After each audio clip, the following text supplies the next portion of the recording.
Okay, so neural net.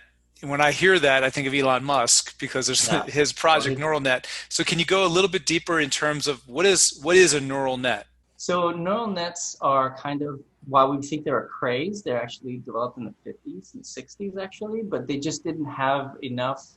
They needed a few really key innovations for them to become useful. But they were actually come out of American research labs, 50 years ago, and they're I mean they're revolutionary. There's no way to not admit that. I mean, on my phone right now, I have a 50 megabyte neural net that can translate human language with 99% accuracy. It's amazing. It's phenomenal. But neural nets are a way for us to train algorithms without actually really designing what goes inside. In a way, they learn. They're the best cases of learners. And the real specialty in neural nets is that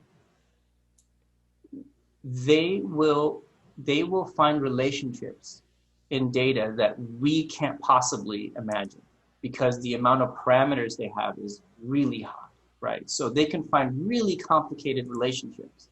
And what this means is that you can now do things you never thought before were possible, and it kind of makes certain experts obsolete, right? You could have audio engineering experts who know all about pitch and tone, and they look at all of these different kinds of spectrographs to see how sound is made to try and predict.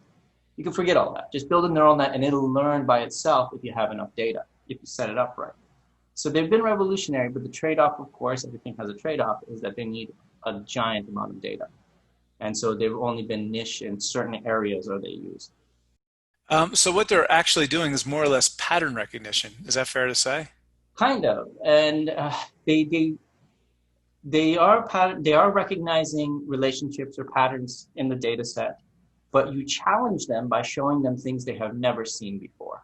Hmm. And that's when they start to shine. They'll never be perfect, but they're kind of they're remarkable in being able to see things that they or predict things or to apply their learn through patterns to things they've never seen before. But it is kind of true. They are looking for patterns, and that's what we use them for.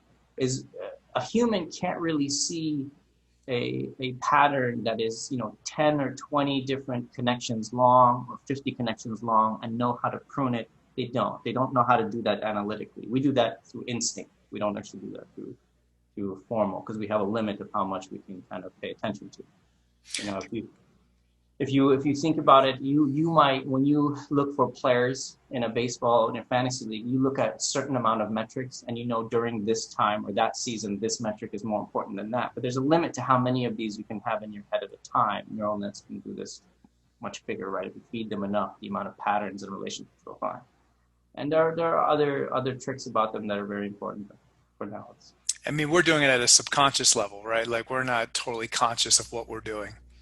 so that's you bring up this great point. The funny thing is that neural nets, some people, this is a very controversial part, but people say it's very much modeled after human learning. And that's why they call neural nets. The original design looks remarkably like neurons, right? They're connected to each other through layers. They have activation functions, just like we have activation potential in neurons.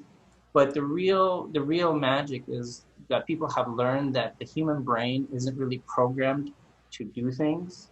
It's programmed to learn things. It's different modules of learners. Like you have an area that is really good for sight learning. You have another area that's really good for other kinds of learning, and they can do different tasks.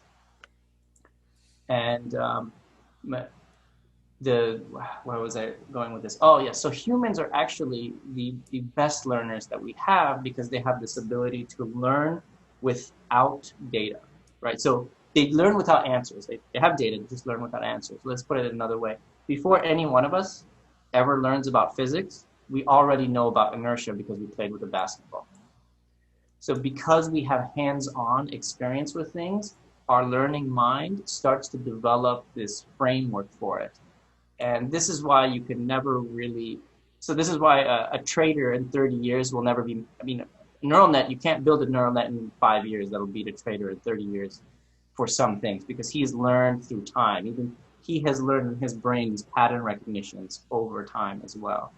And so we'll get to that question later with where humans fall into this, but there is we as humans learn subconsciously, and you can't underestimate that at all.